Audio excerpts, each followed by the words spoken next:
Hello and welcome to Straight Talk. I'm Palki Sharma. Last year, Belarus witnessed one of the biggest protests in the country's history. Tens of thousands took to the streets. They all wanted Alexander Lukashenko, the last dictator of Europe, to step down. Leading the charge was Sviatlana Tsikhanouskaya. She used to work as a teacher. But today, she's the most recognizable face of the opposition in Belarus. Tsikhanouskaya ended up in this position almost by chance. From calling herself apolitical, she became the leader of the opposition almost overnight. And today the same opposition is fighting for survival. A major crackdown has forced many leaders to leave the country. More than 800 political dissenters have been put behind bars. How will the opposition of Belarus then fight back? And what will this battle mean for Europe and its relationship with Russia? We are joined by Sviatlana Tsikhanouskaya herself from her exile in Lithuania to discuss the future of her country and more. Hello, everyone.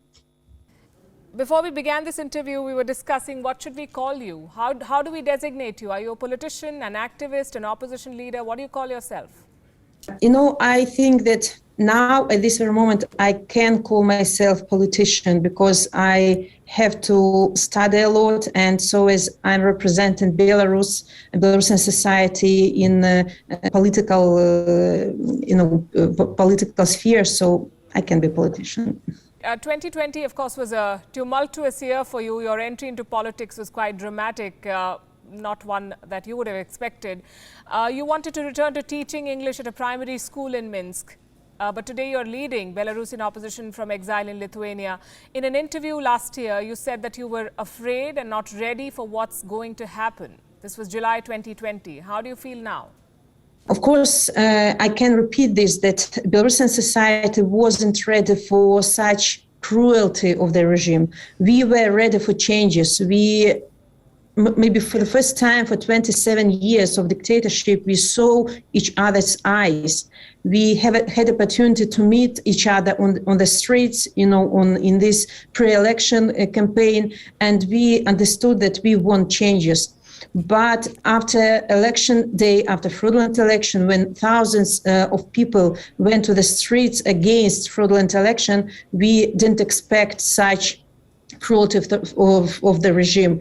Hundreds of thousands of people were demonstrating every weekend, but regime decided to use torture and violence against peaceful demonstrators.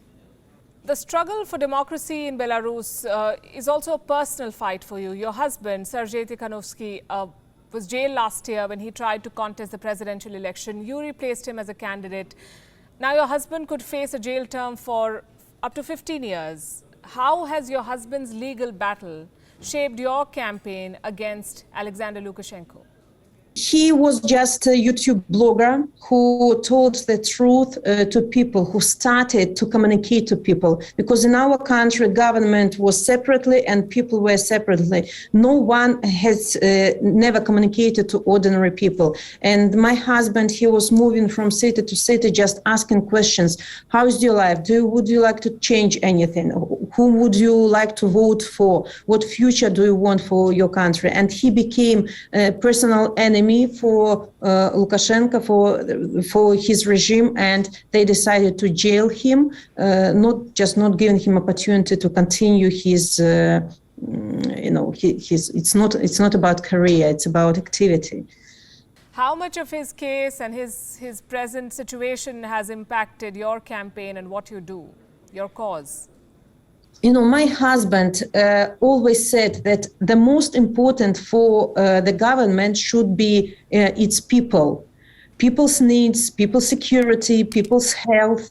And we understand that, government of Belarus doesn't take care of its people at all. And we, of course, we continue these messages of Sergei that we want new government to be for people, to do everything possible to make life of people healthier, better, more secure, and so on. And that's why, but in our crisis, we say the only way out of, the situation in Belarus, political situation, is the new elections, because our people are not ready to live the criminal to be the leader of our country anymore. Lukashenko showed his real face. He showed that to keep the power, he is ready to send out hundreds of thousands of people, to jail thousands and torture thousands just to be the leader of the country. But in the eyes of Belarusians, he is not the leader anymore. He is criminal, and he will never gain this position of a strong person. And, to change the situation, we need new elections with new candidates. And I'm not even sure that my husband, for example, will continue would like to participate in new elections, or me. New leaders are appearing. A lot of leaders are in jail now. So we have a lot of outstanding citizens of our country who could be new president of Belarus. So you don't want to stand for president, according to your previous interviews. You say your husband is not sure if he's going to contest an election. Who is going to lead the Belarusian opposition then? Are you giving up the fight, or do you think it's not worth fighting anymore? No, I'm in the fight now. My life is not life, it's fight, constant fight. But I promise to Belarusians that I will be like transitional president, which bring the country to new elections. The question if I'm going to participate or not is still here, because a lot of people in Belarus now sending me messages that we want you to participate and so on. But the situation can be different. If my people, if Belarusians will need me at that moment in election campaign, so maybe I will review my position, review my principles. But at the moment, I'm not fighting for the power. I'm just fighting for bringing true election to our country. Are you worried that your efforts to bring this change, or to put Alexander Lukashenko out of power, whichever way one looks at it, are you worried that your efforts could put your husband's life under threat?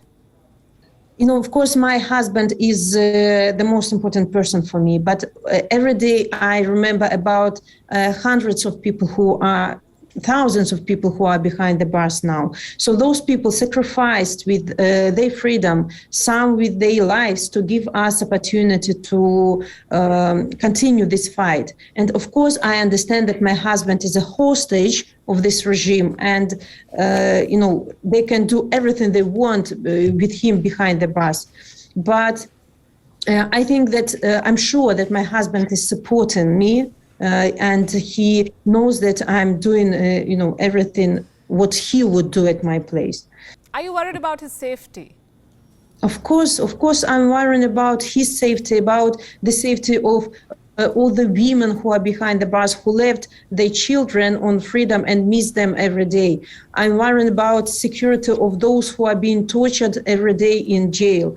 That the conditions of those people are awful in the cells. The Minister of Interior Security Office told his subordinates to put liquid bleach in all the cells, to give the worst conditions to the people. They are lack of food and fresh air, and they are put in punishment cell. And this is every day. People go for hunger strike in jail. People cut their veins in cells because they can't endure what's going on with those people there. And they are all hostages, and I understand them. You make very serious charges against the current regime. You've been living in exile for more than a year now. You've tried to build pressure on the Lukashenko government from outside. But protests against Lukashenko have largely fizzled out in Belarus. There are more than 800 political prisoners in the country now. Do you think your decision to leave the country, weakened the opposition movement? Of course it didn't, because our revolution or our present, it's not about one person, it's not about Tsikhanouskaya, it's about the wish of people for changes. Masha Kolesnikova, who is in jail now, she's our heroine, but she's in jail, she can't participate in demonstrations. She inspired so many people, but she's in jail, and this resistance is still going on. Our demonstrations have been suppressed not because they have been suppressed only because of violence and because of tortures, not because people wanted this. We are resisting mostly undergroundly now. We have very small window of opportunities in Belarus, but we use every inch of this, to continue. And if you just imagine under what pressure Belarusians are living now. Every moment at your work and your apartment, you can be kidnapped. People in masks can put you in their car, and you can't do anything with this because you don't understand, are you policeman or are you criminal, or who are these people who are breaking into my flat? The situation is really devastating, but people don't lose the hope. People don't lose this wish for changes, and some are more active. Some are doing very little, but it's also very small step is important. Thousands who fled the country also continue their activity. We understand the situation hasn't normalized, hasn't stabilized. It just it's like boiling pot. People are not agree with this pressure. They are fighting as we can. We want our revolution to stay peacefully. You're the most recognizable face of Belarusian opposition across the world, but reports say that within your country, the support for your campaign is shrinking. In January this year, there was a survey by a British think tank called Chatham House, and they found that just 4% of Belarusian citizens back you as their leader. Do you agree with these findings? And if yes, then why do you think the support for you and your campaign is shrinking? I suppose that all those social questioning, they don't understand in what circumstances they are working. Because if somebody call you on phone and ask, do you support Tsikhanouskaya? Of course, people will say not, because they're afraid that behind their doors, police is standing. And, every phone number is listened by KGB. And you just can't say what you think, because in half an hour you will be in jail and your family will be prosecuted.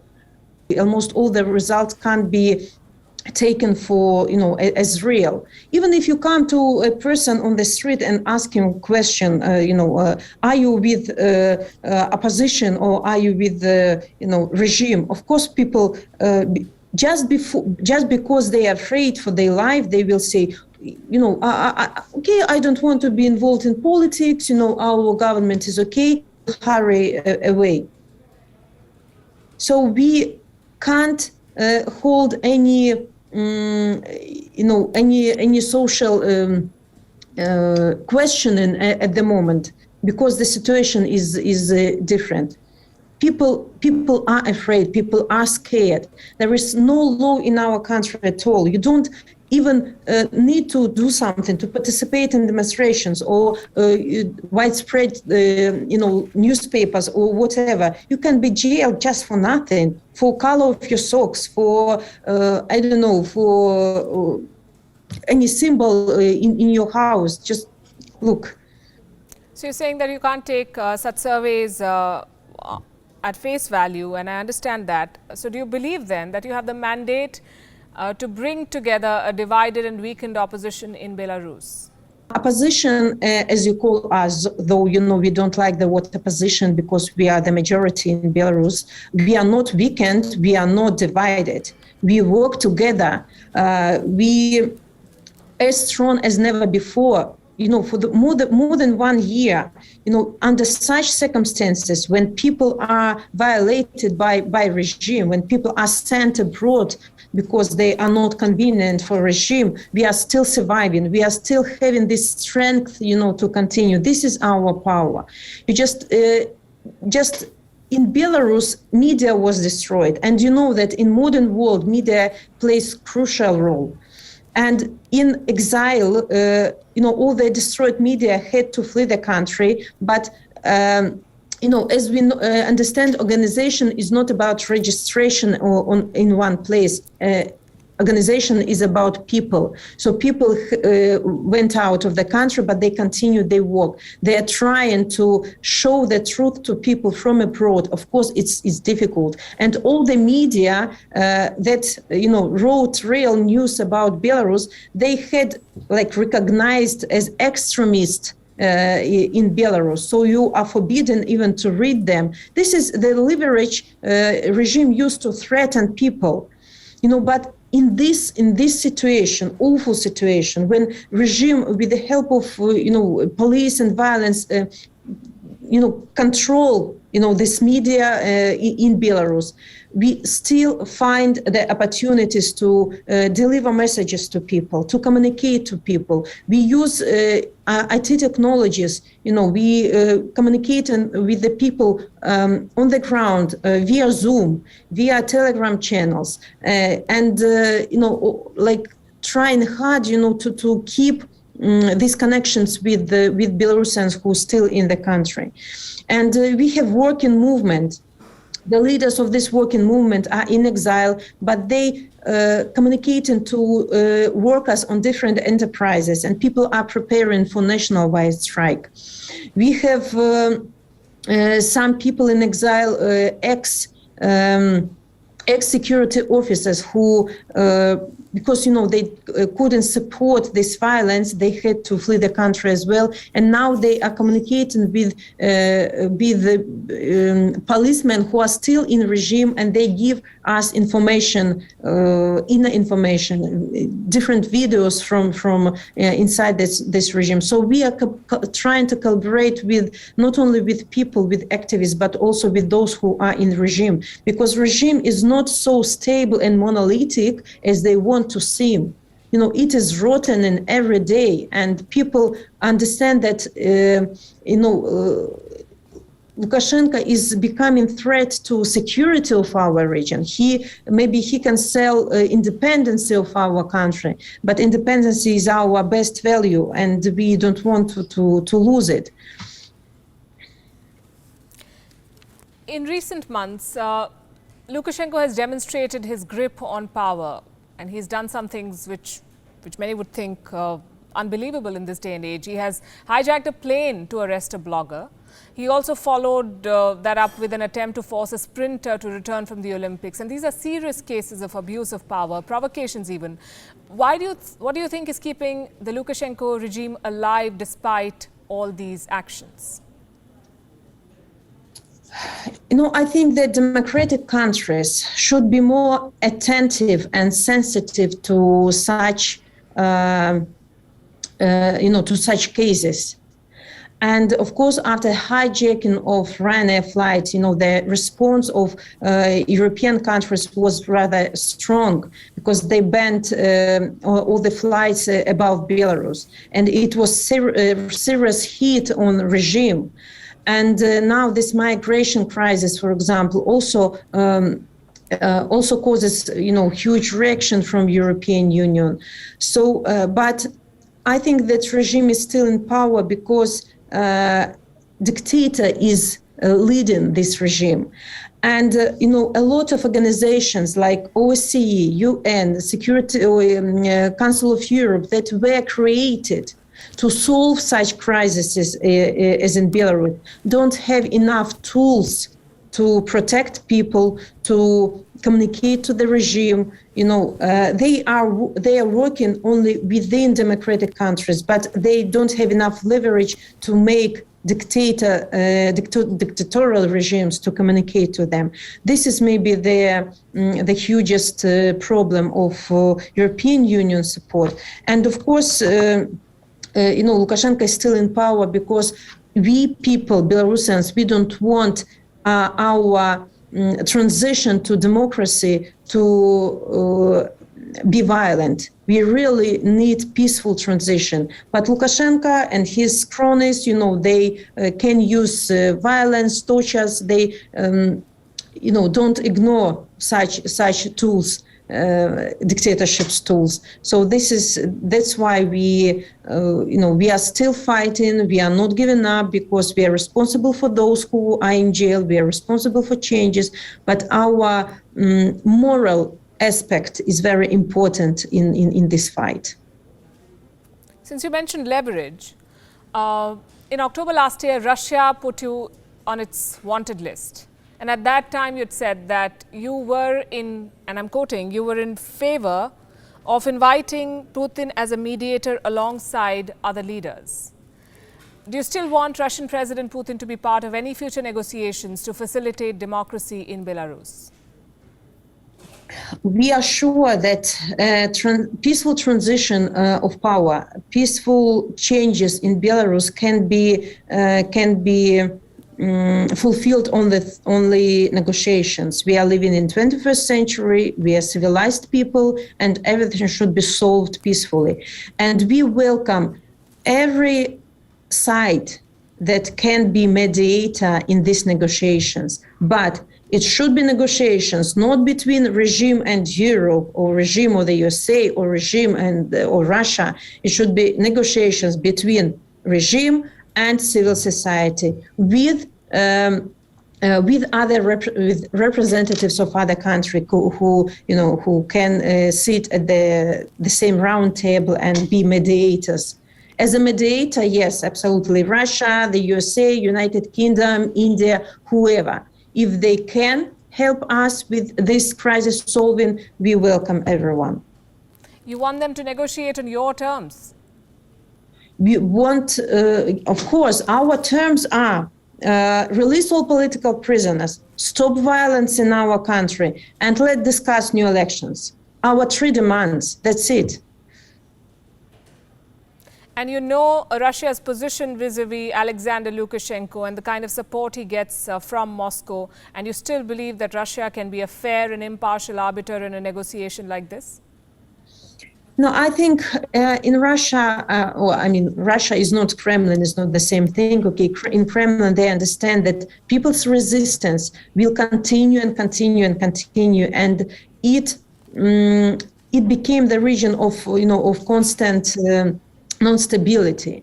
And it's not very convenient for Kremlin because in previous times, Kremlin used Belarus as buffer zone for trading with Europe, but now they can't use Belarus as its buffer zone. And they understand that Lukashenko is politically over. Western countries will not accept him for his crimes, using this illegal migration with the hijacking, his threat to international security at the moment.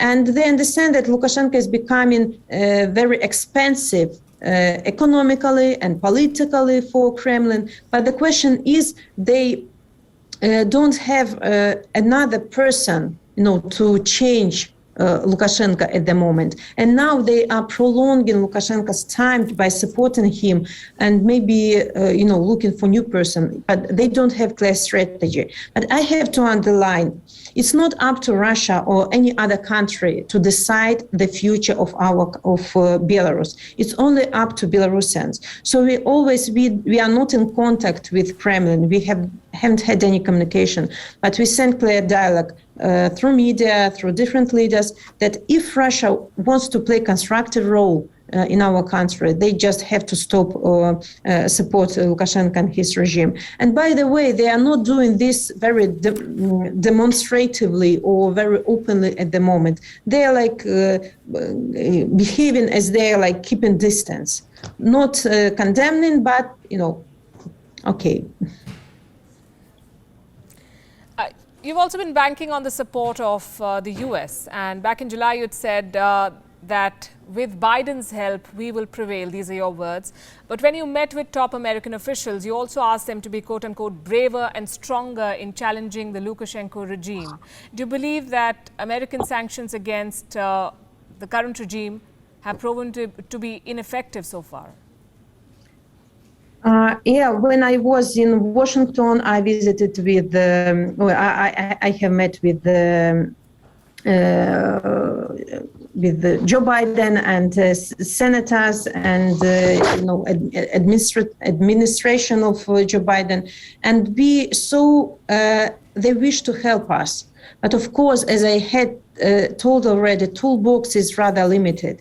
And sometimes we see that, for example, Belarusian Democracy Act Belarusian Democracy Act was adopted rather fast in the USA, but it's not implemented fully. There wasn't political will for implementing, and now after meeting, we see that activity was rising in the USA. They are trying much more, to help civil society. And Julia Fisher, the ambassador to Minsk, who wasn't given visa, to come in, she's moving to Vilnius to be like a bridge between us and the USA. So communication will be better. So I hope that, communication between the USA and Europe and the United Kingdom will be more united. And of course, American sanctions, they are rather tough, and they hit the regime for sure, because they have such, they have secondary sanctions and enterprises that can't collaborate with Belarusian enterprises that are under sanctions. So, but we see that regime is escalating violence, and the next answer of democratic world should be united. So sanctions, next step of sanctions should be imposed by European Union, the USA and UK, and other possible countries united. Very hard hit on the regime.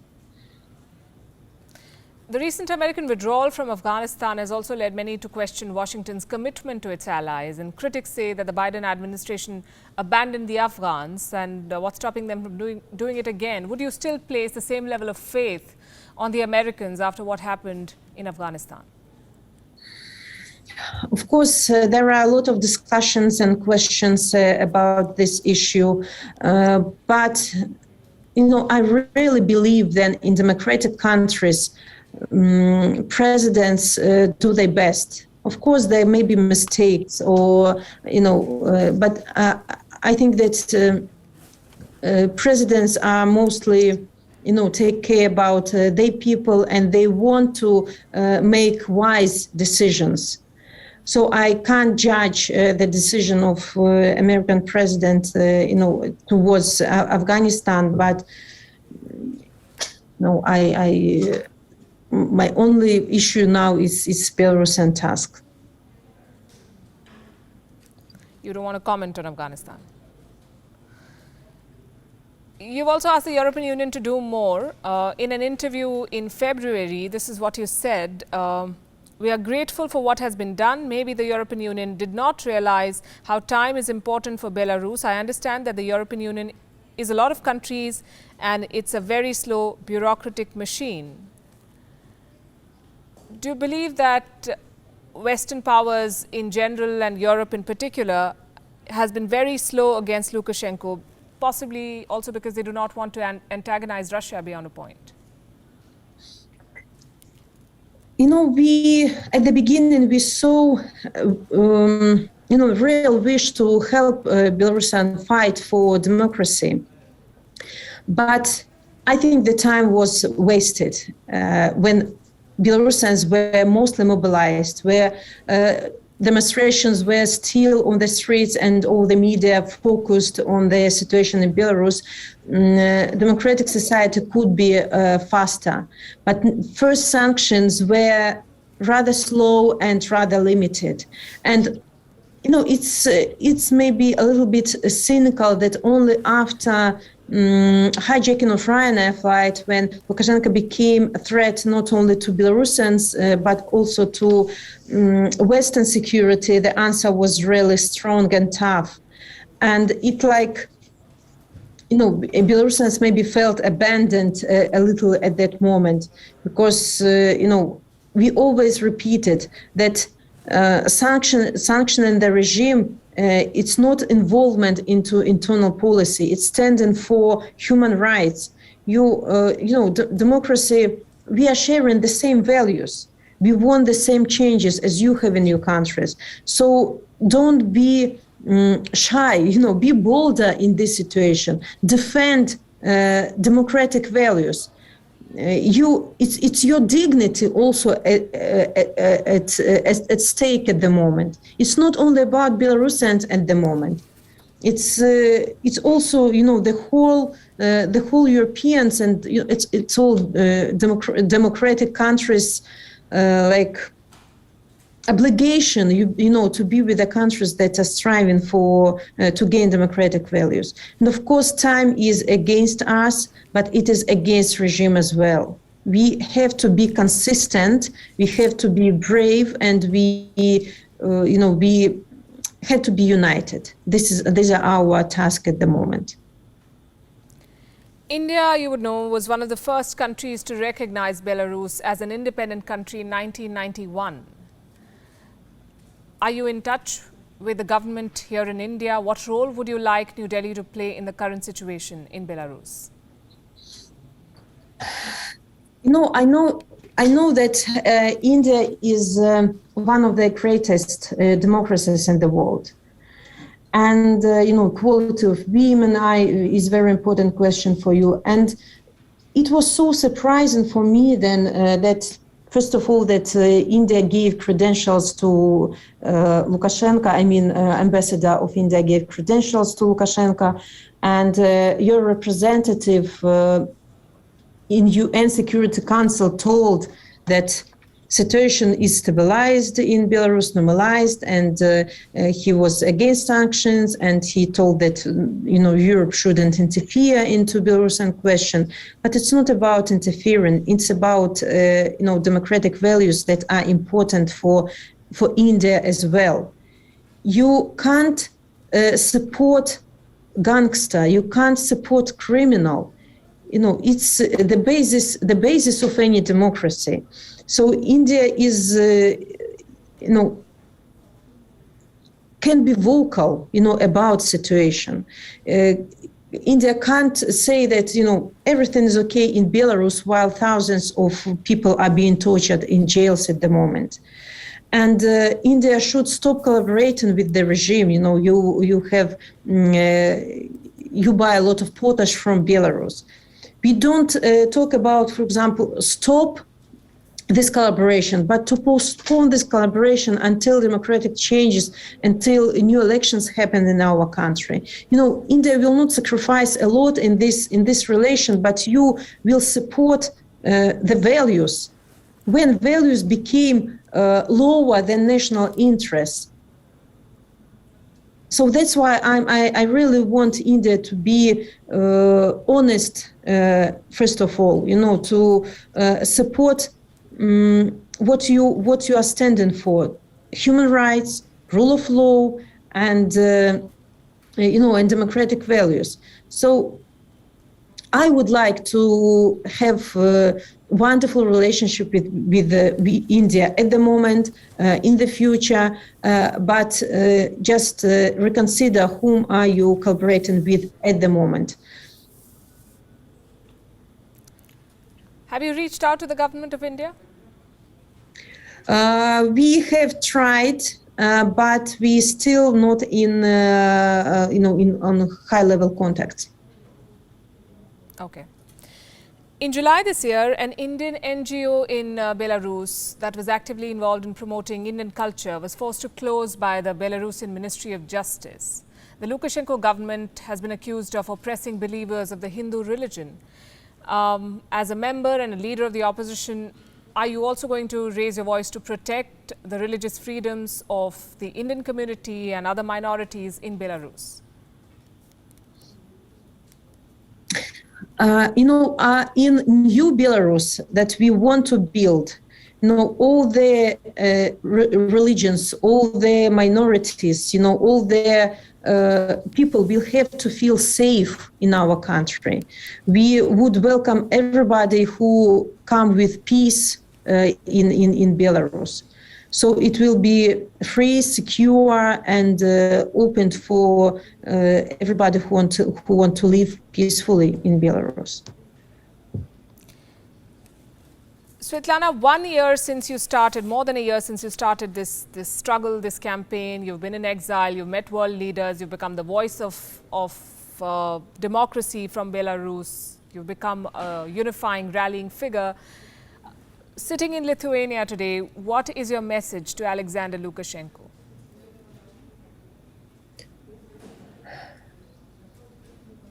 Maybe the only message that I would send to the regime as a structure, stop thinking about yourself. Think about your country. Think about your people, because nation is healthy when government is thinking about people. So stop violence, release all the prisoners, and just step away, because Belarusians don't see the future with you. And you will not be able, with the help of violence, to change people's mind. Yes, you can close people in prisons, you can threaten them, but you will not be able to make people love you. Sviatlana Tsikhanouskaya, thank you very much for joining us here on WION. It was a pleasure talking to you. Thank you, India. Bye.